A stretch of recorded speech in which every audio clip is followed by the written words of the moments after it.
Assalamualaikum warahmatullahi wabarakatuh. Alhamdulillahirabbil alamin. Wa bihi nasta'inu ala umuri dunya waddin. Asyhadu an la ilaha illallah wahdahu la syarikalah wa asyhadu anna Muhammadan 'abduhu wa rasuluh. Rabbi shrah li sadri wa yassir li amri wahlul 'uqdatam min lisani yafqahu qawli. Subhanaka la ilma lana illa ma 'allamtana innaka antas sami'ul 'alim. Amma ba'du. Pertama-tama marilah kita panjatkan puji syukur kehadirat Allah Subhanahu wa taala. Alhamdulillah pada pagi ini kita masih diberikan kesehatan, sehat walafiat oleh Allah Subhanahu wa taala. Tidak terasa kita ini hampir berada di penghujung bulan Zulhijjah.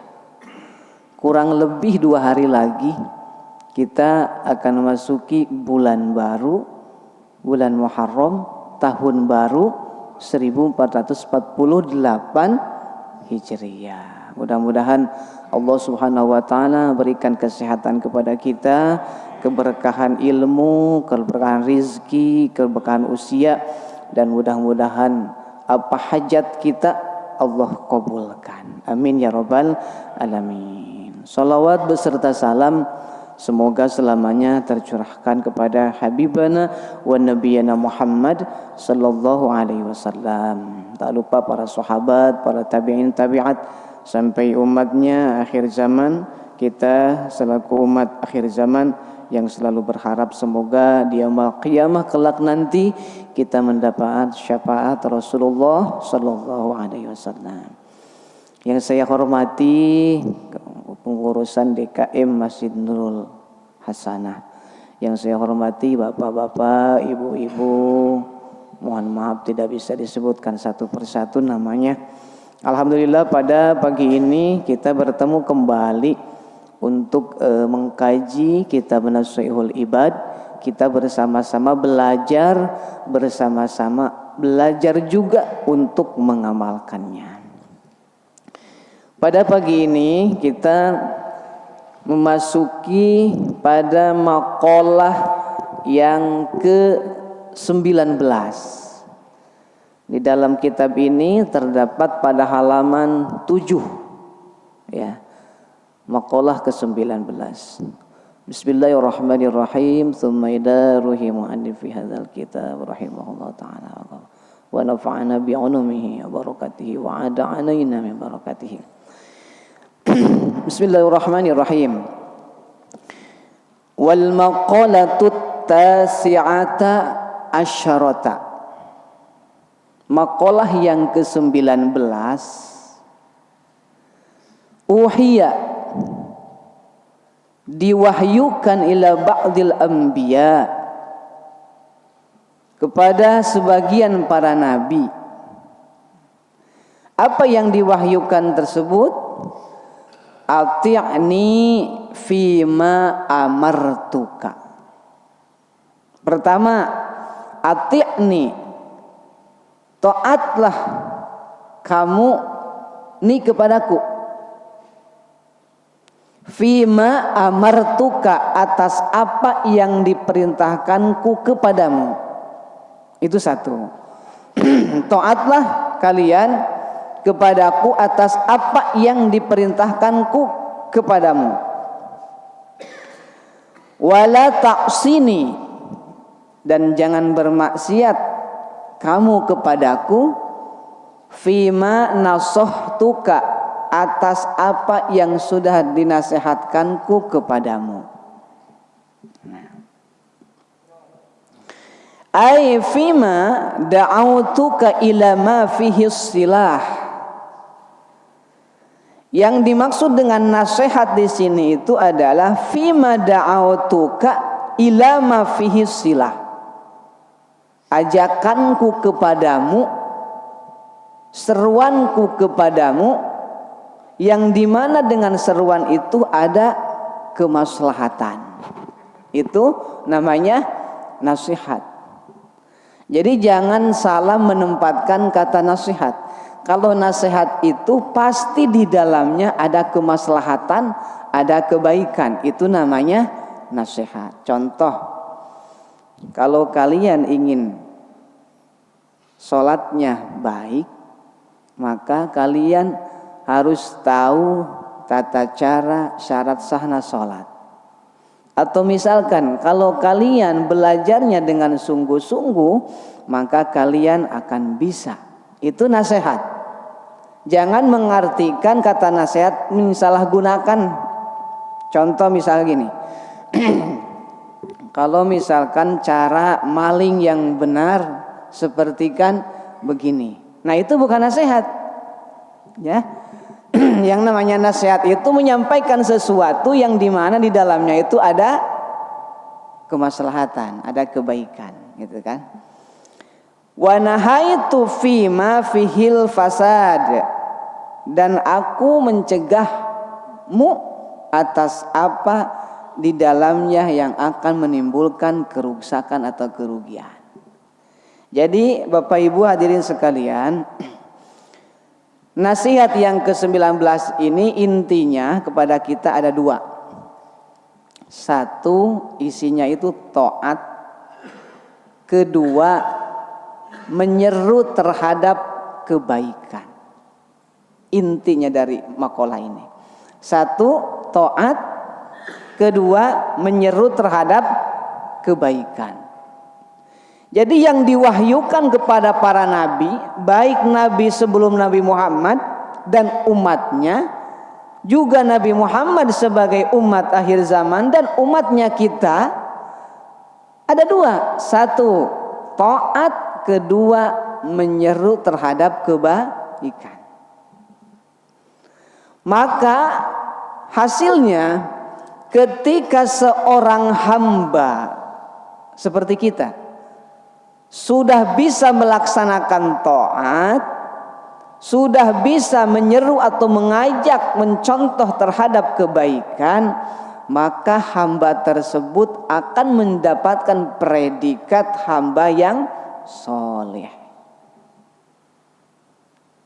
Paham ya Pak? Setiap seorang hamba sudah bisa taat, sudah bisa menyeru terhadap kebaikan, mengajak terhadap kebaikan, berarti hamba itu sudah mendapatkan predikat seorang hamba yang soleh. Soleh itu ada dua. Ada soleh secara individu, pribadi. Ada soleh secara sosial. Bedanya kalau soleh secara individu, yang merasakan diri pribadinya sendiri. Tapi kalau soleh secara sosial, orang lain, orang banyak bisa merasakannya. Nah, jadi satu, taat. Kedua, menyeru terhadap kebaikan. Ini tugas kita. Tugas para nabi. Setelah para nabi sudah wafat, dilanjutkan oleh Khulafaur Rasyidin. Setelah Khulafaur Rasyidin wafat, dilanjutkan oleh para tabi'in, tabi'at, wa atba'at tabi'in, tabi'at. Setelah itu dilanjutkan oleh para ulama dan kita sebagai hamba Allah. Ini kewajiban kita. Jadi yang namanya menyerukan kebaikan, mengajak terhadap kebaikan, mencontoh kebaikan itu adalah tugas kita. Dimanapun kita berada harus kita sampaikan. Baik itu ada yang mendengarkan atau tidak. Baik yang melaksanakannya banyak atau tidak. Jadi jangan punya anggapan di dalam pikiran kita itu yang wajib menyampaikan kebenaran itu ustadz. Yang wajib menyampaikan kebenaran itu para kiai, para dosen. Bukan. Setiap manusia mempunyai kewajiban untuk menyampaikan kebenaran. Harus disampaikan, disebarluaskan sebanyak-banyaknya. Apalagi sekarang musim media sosial yang canggih. Ada TikTok. Suka main TikTok Pak? Enggak. Ada Facebook, ya kan? Ada Twitter, ada Instagram. ada YouTube gitu ya. Sudah main YouTube, Pak? Suka searching YouTube suka? Yang pertama kebuka apa, Pak? Ketika buka YouTube yang pertama kebuka biasanya apa? Nah, kenapa kebaikan itu harus disebarluaskan? Melalui WA, melalui YouTube. Ketika kita mendapatkan ilmu agama, ilmu yang bermanfaat kepada orang lain, boleh share ke grup. Kebaikan itu harus disebarluaskan. Kenapa? Jangan sampai kalah dengan kemaksiatan. Coba aja lihat YouTube, Pak. Kita bukan fanatik, bukan sentimen terhadap kemaksiatan yang dilakukan oleh orang lain. Coba aja ketika buka di YouTube, pertamanya kita buka YouTube. Misalkan pengajian Ustadz Adi Hidayat misalkan. Diklik keluar kan tuh, banyak tuh. Biasanya yang pertama muncul itu iklannya dulu, ya kan? Masih mending kalau iklannya Gojek, Lazada, Shopee, ada itu karena iklan yang muncul itu perempuan yang seksi-seksi gitu loh, Pak. Betul gak, Pak? Kita bukan fanatik, Pak, bukan. Orang kita manusia normal kok, siapa yang gak suka kan lihat yang bening-bening kan? Tapi begitulah pentingnya menyerukan kebaikan. Jangan sampai kebaikan kalah dengan kemaksiatan. وَلْتَكُمْ مِنْكُمْ أُمَّةٌ يَدْعُونَ إِلَى الْخَيْرِ وَيَأْمُرُونَ بِالْمَعْرُوفِ وَيَنْهَوْنَ عَنِ الْمُنْكَرِ. Allah menyampaikan dalam surat Ali Imran ayat 104. Harus ada di antara kalian itu yang menyampaikan kebenaran, amar ma'ruf nahi mungkar, dengan tujuan jangan sampai kita malah kalah dengan penyebarannya kemaksiatan. Itu kewajiban kita. Kewajiban sebagai hamba Allah, kewajiban sebagai manusia yang beriman, yang taat kepada Allah Subhanahu wa ta'ala.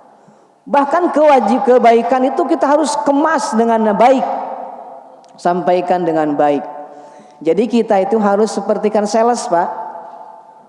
Sales, coba lihat sales. Dari pertama penampilannya rapih, betul gak, Pak? Gak ada sales yang misalkan bajunya kotor, rapih, wangi, gitu kan? Dari tutur katanya yang sopan santun, yang baik, sehingga konsumen itu merasa tertarik dengan apa yang disampaikannya, dengan apa yang dipromosikannya. Nah, kebaikan juga, kebenaran harus seperti kan itu. Kita sampaikan, dikemas dengan baik-baik. Contoh dalam bersolat, bagaimana solat yang pakaian yang rapih ketika solat, pakai pakaian yang rapih, yang bersih, pakai peci, gitu kan? Sehingga orang, jangankan Tuhan, orang yang melihatnya juga senang. Jadi harus bisa membedakan mana ketika kita harus solat, mana ketika kita baju bepergian. Harus di-manage. Jadi ketika orang lain melihat keseragaman kita, melihat kekompakan kita, sehingga mau masuk, ikut sholat ke masjid, gitu kan. Bentar ya, Pak. Bahkan ketika sholat, kita jangan malu Pak pakai gamis. Jangan malu pakai gamis, Pak. Jangan begini. Saya malu pakai gamis, orangnya gak ada ilmunya, misalkan. Saya bukan ustadz, saya bukan kiai, jadi malu pakai gamis, Pak. Punya gamis di rumah, pakai, Pak. Pakai. Kenapa? Ingat satu hadis yang dari Ummu Salamah.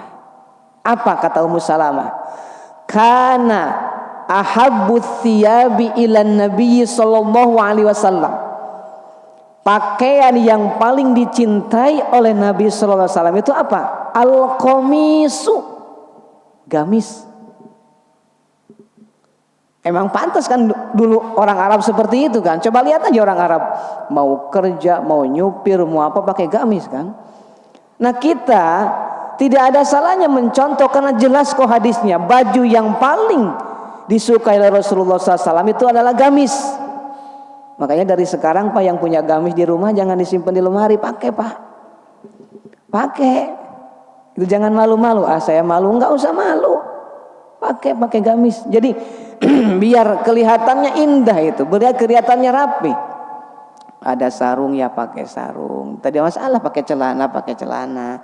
Itu Pak, maksud saya ketika seseorang itu diukur bukan dari pakaian. Jangan mentang-mentang kita bukan kiai, bukan ustadz, bukan ajengan, sehingga malu pakai gamis, sehingga malu pakai sorban. Ini sunnah loh Pak. Kalau Bapak punya di rumah, pulang haji itu atau umroh, beli yang ginian pakai Pak.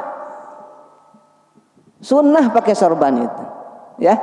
Jadi kemas tuh kebaikan itu, kemas dengan sebaik-baiknya, dari mulai perkataan, dari mulai cara berpakaian. Coba lihat aja tukang sales tuh.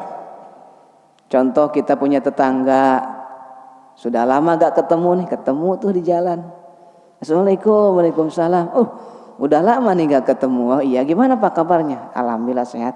Kangen nih, udah lama gak ngumpul-ngumpul di masjid, gak gitu kan? Mulainya gitu kan? Kangen udah lama gak ngumpul-ngumpul di masjid. Ayo kita ngumpul di masjid yuk. Di masjid kita itu suka ada pengajian tuh seminggu sekali atau seminggu 2 kali. Ya kita ngopi-ngopi aja gitu kan. Itu Pak menyebar kebaikan Pak. Jadi secara tidak langsung kita tanya, kita kangen udah ketemu, bagaimana kabarnya? Yuk besok mah hadir kita ngopi di masjid gitu. Emang ada apa? Kadang gini Pak, kadang orang untuk melakukan kebaikan itu ada yang malu untuk memulainya. Ada itu seperti itu. Contoh gini, orang itu sebetulnya baik terhadap tetangganya, baik di rumahnya suka baca Al-Quran, mohon maaf meskipun agak terbata-bata, suka sholat duha, suka sholat tahajud. Karena kepribadiannya dia agak tertutup, jadi kurang sosialisasinya. Nah, dia untuk melakukan sesuatu pekerjaan yang baik, misalkan contoh ikut pengajian, ikut sholat berjamaah, ikut ngumpul di masjid, itu kadang dia merasa malu. Nah, kita sebagai tetangganya tidak ada salahnya kita rangkul, kita ajak. Karena tidak setiap orang yang akan melakukan kebaikan itu dia berani. Ada yang harus dipaksa Pak. Ada yang harus dipaksa. Contoh gini. Nah saya setelah pengajian dari sini langsung ke Pondok Benda tuh ngisi pengajian. Bapak-bapak sama gini Pak. Di Pondok Benda di dekat pom bensin Parakan. Yang dikaji apa Pak? Iqra Pak. Yang diaji itu. Bukan menghafal Al-Quran 30 juz, bukan. Iqra.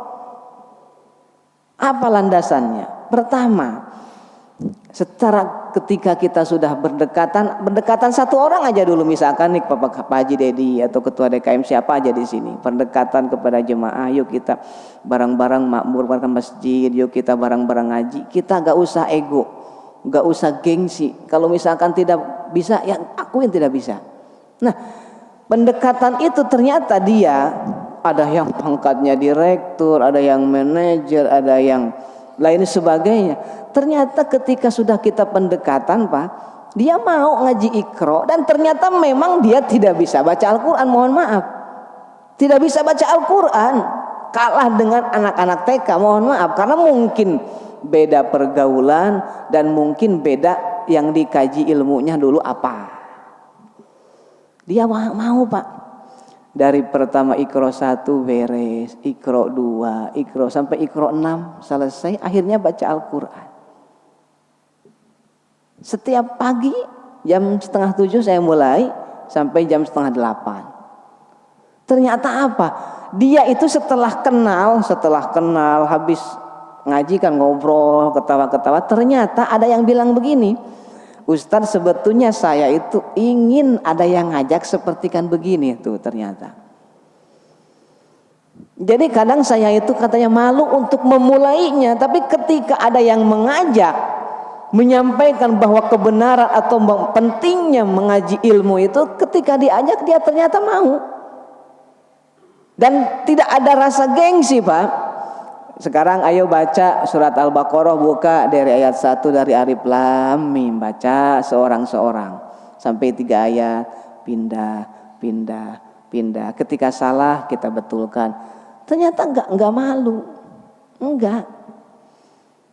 Ini pentingnya kebaikan atau kebenaran itu harus disebarluaskan, harus disampaikan. Kalau bisa kita ajak dengan memberikan contoh. Itu tugas kita. Jadi kembali ke tadi Pak, ketika seorang hamba sudah bisa taat, sudah bisa menyeru terhadap kebaikan, mengajak terhadap kebaikan, mencontoh terhadap kebaikan, maka akan mendapatkan predikat hamba yang soleh. Tapi dengan catatan, solehnya bukan hanya sekedar soleh individu, tapi soleh sosial. Artinya ketika soleh sosial itu yang merasakan orang banyak. Contoh seperti begini Pak, mohon maaf. Bapak itu rajin sholat duha, rajin baca Al-Quran, rajin tahajud, infak sodako, berjamaah ke masjid. Tapi cuma bapak doang di rumah itu yang melakukan seperti itu. Bagus gak Pak? Bagus gak? Bagus. Soleh gak? Soleh, tapi secara individu, tidak secara sosial. Jadi yang merasakan kesolehannya dia pribadi. Mohon maaf, sementara istrinya dibiarkan, anak gadisnya sudah balik dibiarkan muka aurat. Mohon maaf, dibiarkan. Bahkan bangga dengan anaknya yang misalkan buka-buka aurat. Apa yang terjadi Pak? Ketika nanti dia yaumul hisab akan dipertanggungjawabkan. Ketika sudah dihisab ternyata seorang ayah kebanyakan amalnya baik, masuk tuh surga. Nah, ketika istrinya atau anaknya dihisab ternyata masuk ke dalam neraka, anak dan istri itu akan nuntut kepada kita seorang suami, seorang kepala keluarga. Ya Rob, Engkau itu maha adil, Engkau itu maha bijaksana. Saya sekarang akan menuntut keadilanmu. Ya Rob, apa yang mau dituntut? Kata Allah. Anak atau istri itu bilang begini, pantas suamiku masuk surga, dia soleh, tahajud, rajin duha, rajin baca Al-Quran, rajin bahasa tutur katanya lembut. Tapi sayangnya dia tidak pernah peduli kepada aku, tidak pernah mengajak, tidak pernah mengajarkan, tidak pernah menegur, kata istri dan anaknya. Akhirnya apa? Dijatuhkan tuh. Ya kalau dalam bahasa Arabnya itu orang yang membiarkan itu namanya apa? Dayus. Jadi kita harus melahirkan kesolehan bukan hanya individu, harus sosial, orang banyak. Anak kita ajak, istri kita ajak. Beda cerita ketika dia tidak melaksanakan, itu beda cerita. Kalau ini membiarkan saja begitu saja, tapi kalau ketika sudah diajak tapi tidak melakukannya, itu beda cerita. Kita sudah tuntas kewajiban kita. Jadi gini Pak, Papa itu tidak bisa mendidik agama secara baik terhadap Mama. Baik cara wudhunya yang baik, airnya yang sah pakai wudhu seperti apa. Papa tidak bisa batasan cara membatasi Mama ketika datang bulan, bagaimana, terus bagaimana cara mandi besarnya. Papa tidak bisa seperti itu Maka karena Papa tidak bisa, Papa mohon kepada Mama rajin-rajin ikut ke pengajian. Begitu harusnya Pak. Merasa kita sebagai kepala keluarga belum bisa mampu memberikan ilmu agama, apalagi masih sibuk dengan pekerjaan, belum pensiun, kita harus sadar Papa tidak bisa sempurna mendidik Mama terutama ilmu agama. Maka Papa mohon Mama harus rajin berangkat ke pengajian agar Mama bisa menambah ilmu agama, karena Papa tidak sanggup mendidiknya. Harusnya begitu Pak. Kalau misalkan kita dibiarkan saja, maka kita nanti akan ada pertanggungjawabannya. Coba lihat Di dalam surat ini Pak, di dalam surat At-Tahrim ayat 6 yang tadi saya baca ketika sholat tuh.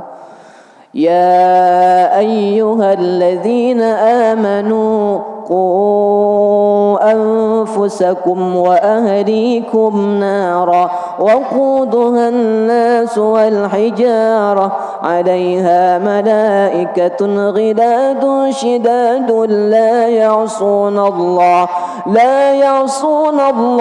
ma amarahum wa yaf'aluna ma yu'marun. Kata Allah begini, ya ayyuhalladzina amanu, wahai orang-orang yang beriman, jaga diri kalian. Anfusakum, jaga diri kalian. Dan siapa? Wa ahlikum, dan keluarga kalian. Dari apa dijaganya? Naro, dari api neraka. Coba lihat Pak, ada anfusakum, jaga diri kalian dan keluarga. Jadi jangan begini Pak, yang penting mah dahulukan aja diri pribadi kita. Nah, jadi seolah-olah kata itu kayak benar, padahal salah Pak. Yang penting mah diri kita aja dulu. Dicontohkan dalam Al-Quran, anfusakum, jaga diri kalian dan keluarga. Jangan sampai diri kalian sendiri sementara keluarga dibiarkan. Makanya ada wa anfusakum, dan keluarga kalian. Gitu ya Pak. Nah, jadi kembali ke pokok tadi. Jadi makalah ke-19 itu adalah wahyu yang diwahyukan kepada para nabi, termasuk kepada kita sebagai hamba Allah. Kewajibannya satu, taat, kedua, menyeru terhadap kebaikan. Bagaimana kalau misalkan kita taat belum bisa, menyeru terhadap kebaikan belum bisa? Bagaimana tuh? Minimal tidak membenci terhadap orang yang mengajak terhadap kebaikan. Kun aliman au muta'aliman au musmi'an au musahiban wala takun khomisan. Nah, seperti gini contohnya nih Pak. Kun aliman, engkau itu harus bukti seseorang yang bisa mengajar. Kalau bisa, kalau tidak bisa mengajar, au muta'aliman, harus berani belajar. Mengajar tidak bisa, belajar belum bisa, minimal au musmi'an, mendengarkan. Mendengarkan tidak bisa, au muhibban, minimal mencintainya. Ketika ada pengajian di Nurul Hasanah, ya Allah, alhamdulillah tetanggaku bisa berangkat, minimal gitu aja. Alhamdulillah tetangga saya bisa berangkat ngaji, ya Allah mudah-mudahan diberkahkan. Jangan sampai gini, ngaji tidak bisa, taat tidak bisa, mengajak kepada kebaikan tidak bisa, malah orang yang mengajak kepada kebaikan dibenci. Ada kan kadang kayak itu. Siapa ya? Gitu kan. Buat apa pengajian setiap hari kalau kelakuannya seperti itu? Itu kan ada itu. Ada katanya pekerjaannya adan, pekerjaannya sholat, tapi kok kelakuannya gitu, buat apa? Dosanya 2 kali Pak. Dosanya 2 kali tuh. 1, dosa tidak menambah ilmu, kan menambah ilmu itu wajib. Kedua, dosa jadi membenci orang lain. Makanya ketika belum bisa taat, belum bisa menyeru terhadap kebaikan, minimal jangan membenci orang yang menyampaikan kebaikan. Kalau belum kita bisa berjamaah ke masjid atau biasa atau apa aja, minimal jangan membenci, jangan mencela, jangan membuli orang yang rajin ibadah. Itu intinya. Ya. Ketika kita belum bisa taat dan belum bisa mengajak terhadap kebaikan. Selesai itu Pak, makalah ke-19 tentang kewajiban kita taat dan menyampaikan kebaikan. Lanjut. Wal maqalatul 'ishruna, pembicaraan yang ke-20, qila, diceritakan, ikmalul aqli, akal yang sempurna itu, awas, akal yang sempurna itu itba'u ridwanillahi ta'ala, mengikuti apa yang mendapatkan keridhaan dari Allah, mengikuti tentang apa yang mendapatkan keridhaan dari Allah, wajtinabu sukhtihi, dan menjauhi apa yang mendapatkan pembenci dari Allah. Jadi ketika akal yang sempurna, kalau bahasa kita secara kasarnya itu waras, Pak, waras. Jadi kalau akal yang waras itu secara bahasa kasar kitanya adalah mengikuti yang mendapatkan ridho Allah, diikuti. Berarti akal kita lagi sehat, sempurna, lagi waras. Menjauhi apa yang dibenci Allah, berarti akal kita itu lagi sehat atau sempurna. Contoh begini, yang dinamakan dengan ikmalul akli, akal yang sempurna atau waras itu gini. Ketika malam jam 9 Bapak tidur tuh, sebelum tidur lihat HP dulu, pasang alarm jam 3:30.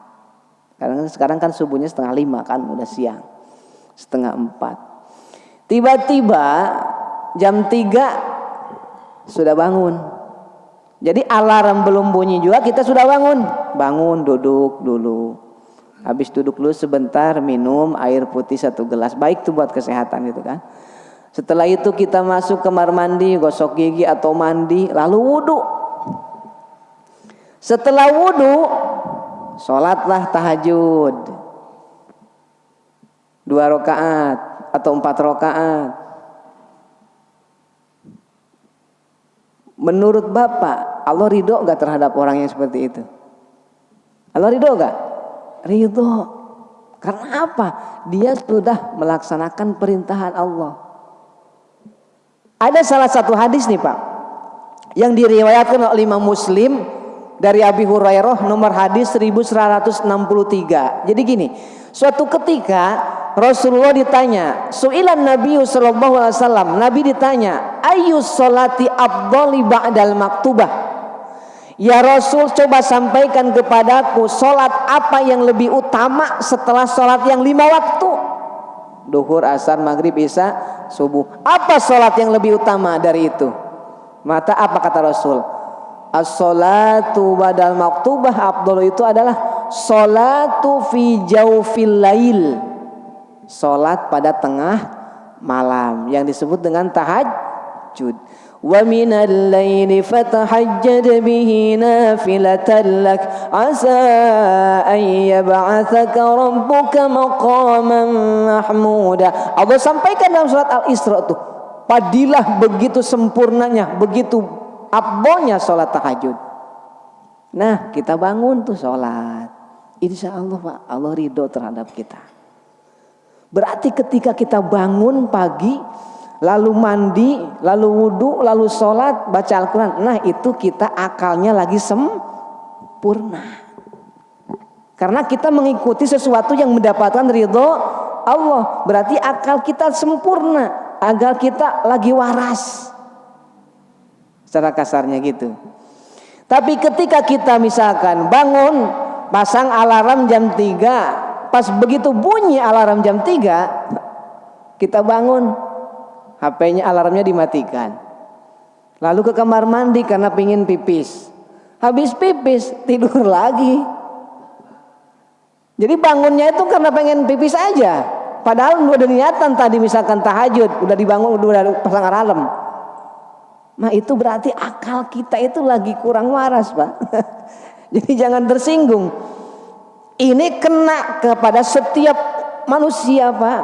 Bukan kita saja, baik ustadz, baik kiai, baik siapapun, mau dosen, mau apapun sama. Jadi menjelaskan yang namanya akal yang sempurna itu adalah ketika kita mengikuti apa yang mendapatkan ridho.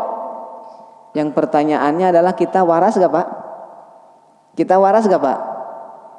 Kadang waras gitu kan Pak. Kadang waras, kadang tidak. Kita jangan tersinggung Pak, emang ini faktanya. Kadang waras, kadang tidak. Jadi maksudnya gini, orang yang waras adalah pasti mengikuti apa yang mendapat ridho Allah dan menjauhi apa yang mendapatkan benci. Berarti kita itu otaknya sedang waras. Kita lagi nyeduh kopi tuh. Rokok udah dinyalakan rokok tuh. Baru diseduh kopi, baru digocek, adzan tuh. Di luar sana Allahu Akbar, Allahu Akbar katanya. Waduh, ini kopi baru diseduh. Gitu kan? Rokok sudah dinyalakan. Udah beberapa sedot kan, Pak? Nanti ajalah. Takutnya kopi kalau sudah dingin kan gak enak. Nanti aja sholatnya. Berarti kita akalnya itu lagi tidak waras, Pak. Lagi tidak sempurna. Kalau akal kita lagi sempurna, rokok matikan, kopi tinggalkan, ambil wudhu berjamaah. Itu akal yang sempurna. Itu maksudnya. Tapi ini mengalami kepada semua orang, Pak. Yakin mengalami kepada semua orang. Bukan ustadz saja, bukan kiai saja, semua pasti. Gitu kan? Tanggung nanti aja lah. Kopi kalau udah dingin gak enak.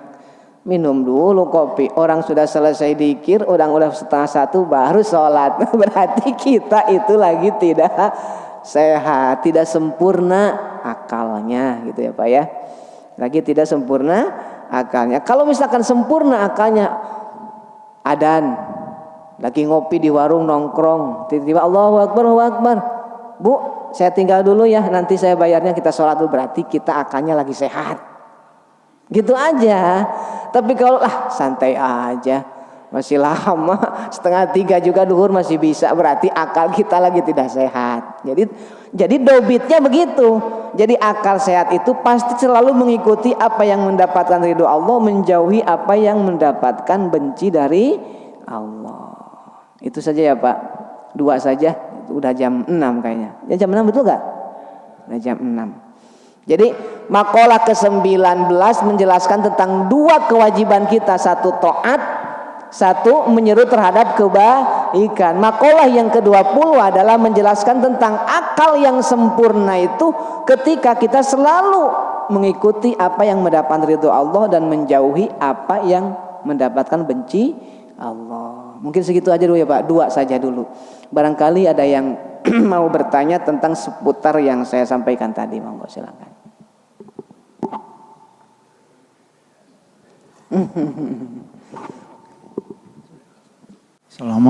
Assalamualaikum warahmatullahi wabarakatuh. Waalaikumsalam warahmatullahi wabarakatuh. Mengacu kepada pembicaraan pagi ini, saya ada yang mau bertanya, yaitu mengenai sholat awwabin. Apa yang disebut sholat awwabin dan kapan dilaksanakan itu, Ustaz? Terima kasih. Baik, terima kasih. Udah itu aja Pak. Sholat awwabin itu artinya itu awwabin itu kembali. Kita itu kan cuma sebagai perantau di dunia ini. Pasti suatu saat akan kembali kepada Allah. Maka ada sholat awwabin. Sholat awwabin itu kapan dilaksanakannya Pak? Sholat awwabin itu dilaksanakan setelah sholat maghrib. Setelah kita selesai sholat ba'diyah maghrib, maka kita lakukan sholat awwabin. Gitu gak Pak? Paham ya Pak? 2 rakaat setelah sholat sunnah maghrib. Orang-orang terlebih dahulu suka melaksanakan sholat awwabin. Apalagi ada orang yang baru meninggal misalkan, keluarganya ada yang baru meninggalnya misalkan asar atau hari itu, masuk maghrib, sholat awwabin dilaksanakan setelah sholat ba'diyah maghrib. Dan tidak ada khusus doanya, tidak ada khusus suratnya apa yang dibaca, tapi yang menentukan cuma niatnya saja. Usolli sunnatal awwabin rakaataini mustaqbilal qiblati lillahi ta'ala. Paham ya Pak semua situ? Alhamdulillah. Ada lagi? Apa sudah jelas? Ada? Sudah, alhamdulillah. Mudah-mudahan kajian pagi ini kita mendapatkan ilmu yang bermanfaat. Mudah-mudahan bisa mengamalkan step by step, sedikit demi sedikit kita bisa mengamalkannya. Amin ya rabbal alamin. Subhanakallahumma wa bihamdika asyhadu an la ilaha illa anta astaghfiruka wa atubu ilaik. Wabil hidayah taufik. Assalamualaikum warahmatullahi wabarakatuh. Sallallahu